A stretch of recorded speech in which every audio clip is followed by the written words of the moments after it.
Halo semuanya, perkenalkan nama saya Bibi Gracia Elim dan saat ini saya akan mempresentasikan hasil bedah jurnal saya dengan judul Sensor kertas dengan pengukuran berbasis diameter yang mudah digunakan untuk mendeteksi ion klorida di dalam air. Jadi berdasarkan gambar yang teman-teman lihat pada slide merupakan gambar sumber ion klorida, di mana ion klorida dapat mencemari air melalui berbagai cara termasuk sumber alami dan aktivitas manusia.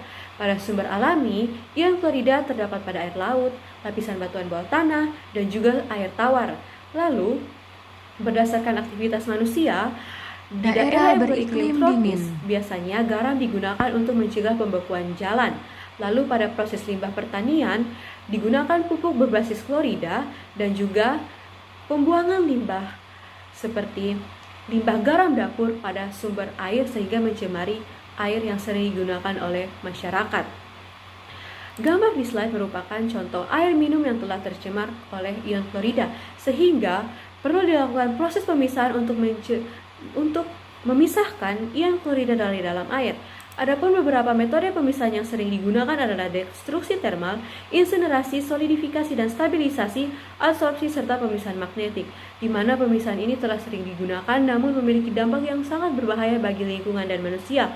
Oleh karena itu dilakukan proses pemisahan berbasis sensor kertas yang memiliki berbagai kelebihan yang tentunya dapat menutupi kelemahan dari proses-proses yang telah sebelumnya saya sebutkan.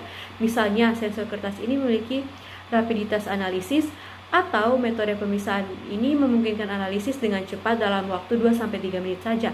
Lalu sederhana dan user friendly, tidak memerlukan peralatan yang mahal, adjustable linear range dan limit of detection atau LOD, dan penggunaan limbah kimia yang sangat minim, lalu penghematan energi, dan pemantauan kualitas air yang cepat dan penggunaan yang ramah lingkungan.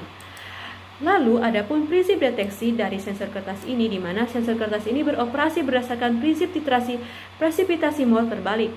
Ketika sampel yang mengandung klorida ditambahkan ke sensor, klorida akan bereaksi dengan reagen yang telah terdeposisi sebelumnya di zona uji kertas membentuk presipitat putih AgCl, di mana diameter presipitat putih ini akan berbanding lurus dengan konsentrasi klorida di dalam sampel. Adapun proses pembuatan sensor kertas dapat teman-teman lihat pada slide, di mana pada gambar pertama adalah tahapan mencetak pola sensor pada kertas menggunakan printer lilin atau wax printer, di mana pola yang dicetak mencakup zona uji dan zona inlet sampel dapat teman-teman lihat pada gambar pertama. Lalu setelah pencetakan selesai, kertas dipanaskan dalam oven pada suhu 150 derajat Celcius selama 1 menit untuk melelehkan lilin dan menciptakan lapisan hidrofobik sebagai pembatas dapat teman-teman lihat pada gambar 2 dan gambar 3. Lalu pemotongan menjadi sensor individu, di mana kertas yang telah dilapisi oleh lapisan hidrofobik kemudian dipotong sesuai dengan desain sensor yang diinginkan dan memisahkan sensor menjadi unit-unit individu dapat teman-teman lihat pada gambar yang keempat. Dan selanjutnya adalah langkah-langkah pemisahan menggunakan sensor kertas yang dapat teman-teman lihat pada gambar 5-8 dan juga 9-10, di mana seperti yang sudah saya jelaskan tadi tentang mengenai kertas yang telah dilapisi lapisan hidrofobik dipotong sesuai desain sensor yang diinginkan dan untuk memisahkan sensor menjadi unit-unit individu, di mana teteskan larutan perak nitrat atau AgNO3 ke zona uji pada sensor dan dibiarkan mengering. Itu terdapat pada gambar 5. Lalu, sensor direndam dalam larutan buffer kromat dengan pH 7,20 dan dibiarkan mengering membentuk presipitat perak kromat di zona uji yang terdapat pada gambar 6. Lalu, sensor disegel dengan film laminasi dengan lubang inlet untuk pengiriman sampel.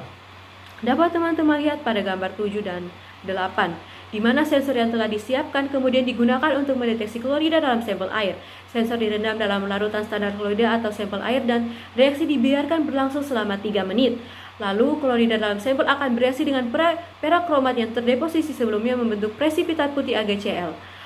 Dan diameter presipitat putih yang terbentuk diukur menggunakan program ImageJ atau penggaris untuk analisis klorida dapat teman-teman lihat pada slide. Oleh karena itu, kita akan masuk ke dalam hasil dan pembahasan berdasarkan proses pemisahan ion klorida yang telah dilakukan berdasarkan hasil penelitian yang saya bahas ini, di mana pada gambar ini AgNO3 menunjukkan konsentrasi AgNO3 yang digunakan dalam persiapan sensor kertas sebelum analisis pada tabel sebelah kiri.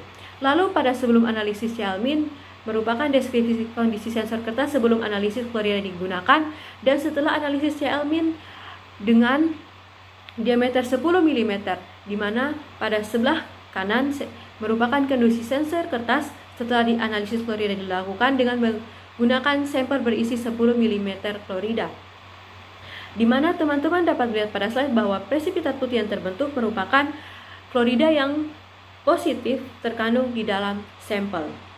Tabel ini memberikan informasi mengenai kondisi sensor kertas yang disiapkan dengan berbagai konsentrasi AgNO3 sebelum dan setelah analisis klorida digunakan, dan hal ini membantu dalam kita untuk memahami pengaruh konsentrasi AgNO3 terhadap respon sensor terhadap klorida serta pembentukan presipitat yang digunakan dalam metode deteksi klorida menggunakan sensor kertas. Lalu, yang berikutnya adalah tabel 2. Dapat teman-teman lihat pada tabel 2 di slide, merupakan menunjukkan nilai batas deteksi atau LOD untuk klorida yang dihitung berdasarkan standar deviasi dari intercept garis regresi atau SD dan kemiringan kurva kalibrasi atau S yang diekspresikan sebagai LOD 3.3 SD per S. LOD merupakan konsentrasi terendah dari klorida yang dideteksi secara andal oleh sensor, di mana semakin rendah di LOD, semakin sensitif sensor terhadap klorida. Tabel 2 ini menunjukkan bahwa LOD dipengaruhi oleh konsentrasi AgNO3 yang digunakan dalam persiapan sensor. Konsentrasi AgNO3 yang lebih rendah menghasilkan LOD yang lebih rendah, menunjukkan sensitivitas yang lebih baik dalam mendeteksi klorida. LOD yang diperoleh dari ketiga konsentrasi AgNO3 sudah cukup untuk mengukur kandungan klorida dalam air minum dan air keran dengan level standar sekitar 250 mg liter pangkat min 1 atau setara dengan 7 mm serta untuk diagnosis cystic fibrosis. Sedangkan untuk tabel 3 memberikan perbandingan antara hasil analisis klorida yang diperoleh dari sensor kertas dengan metode titrasi Moore tradisional, di mana tabel 3 membandingkan hasil analisis klorida yang diperoleh dari sensor kertas yang dikembangkan dengan metode titrasi Moore tradisional. Hasil analisis klorida dari sensor kertas dan titrasi Moore ini dibandingkan dalam konsentrasi klorida yang terdeteksi. Perbandingan ini bertujuan untuk menunjukkan sejauh mana sensor kertas mampu memberikan hasil analisis yang akurat dan dapat diandalkan dibandingkan dengan metode konvensional seperti titrasi Moore. Dari hasil perbandingan ini tercantum dalam tabel 3 yang dapat disimpulkan apakah sensor kertas mampu memberikan hasil analisis yang setara dengan metode titrasi Moore atau tidak. Lalu pada gambar di slide ini merupakan gambar di mana proses analisis ion klorida yang dilakukan secara langsung di tempat atau on-site dan mampu dilakukan oleh berbagai kalangan dan tidak hanya dilakukan oleh para ahli. Berdasarkan penelitian yang telah dilakukan dalam jurnal yang telah saya bedah ini, dapat disimpulkan bahwa pengembangan sensor berbasis kertas ini untuk analisis klorida menggunakan reaksi berdasarkan titrasi presipitasi Moore. Sensor ini memungkinkan pengukuran klorida secara cepat dan mudah dengan mengamati diameter presipitat putih yang terbentuk.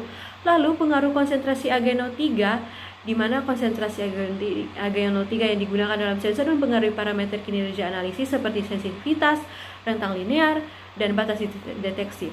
Konsentrasi AgNO3 yang lebih rendah memberikan batas deteksi yang lebih rendah namun rentang linear yang lebih sempit. Dan juga aplikasi sensor yang dikembangkan telah berhasil digunakan untuk analisis klorida dalam sampel air keran, air minum, dan air industri. Hasil analisis klorida dari sensor ini tidak berbeda secara signifikan dengan metode titrasi standar, menunjukkan akurasi sensor dalam berbagai sumber air. Dan juga on-site analisis yang menunjukkan bahwa sensor ini telah berhasil digunakan untuk analisis klorida secara langsung di lapangan oleh orang-orang yang tidak terlatih. Jadi teman-teman, demikian adalah hasil presentasi saya tentang bagaimana sensor kertas dapat digunakan untuk proses pemisahan ion klorida di dalam air. Demikian hasil presentasi saya, semoga bermanfaat. Terima kasih.